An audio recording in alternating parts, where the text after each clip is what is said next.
Alors, cher Laurent, vous avez également animé un certain nombre de chroniques et émissions à la radio sur Europe 2. Ouais. Peu de gens le savent. Alors, à quand un retour de Laurent Fontaine et Pascal Bataille sur les ondes radiophoniques? Quand on aura le temps, Ouais. faire de la radio, vous en savez quelque chose, c'est quelque chose qui prend beaucoup de temps. Moi on a toujours refusé, Pascal et moi, on nous a fait 2-3 propales depuis 3-4 ans.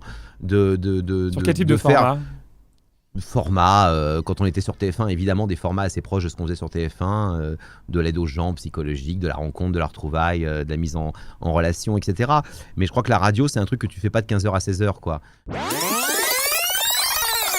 Je pense que la nouvelle Chimène a plu. Et là, on a encore, je crois qu'elle fait 6 prime time et que les radios ont rentré son nouveau single. Donc, je suis assez optimiste sur l'avenir de cet album. Optimiste sur l'avenir de l'album de Chimène Badi. Je vous propose justement de l'écouter chanter un de ses titres, Tellement beau. On revient quant à nous juste après, toujours en votre compagnie, pour parler du média Internet. Restez à l'écoute de Planète Média. À tout de suite sur RNT.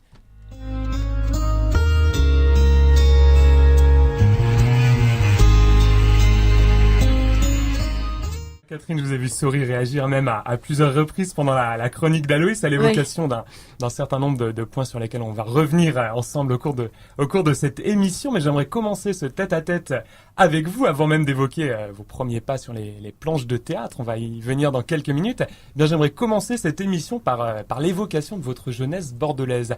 Une jeunesse heureuse, si je ne me trompe pas, chère Catherine. Ah oui, tout à fait heureuse, oui, tout à fait heureuse. Je suis née en 51. Pour justifier le papier d'Aloïs, je suis en effet une vieille dame. Justement, vous évoquez cette expérience de coopération au Nicaragua. J'aimerais qu'on s'y arrête quelques instants. Vous venez de le dire, des violentes éruptions volcaniques, en toile de fond une guerre civile absolument abominable. Vous faites des photos alors, vous travaillez même avec une agence américaine. Mais quel souvenir gardez-vous de ces 2 années pour les moins mouvementées? Des grandes vacances.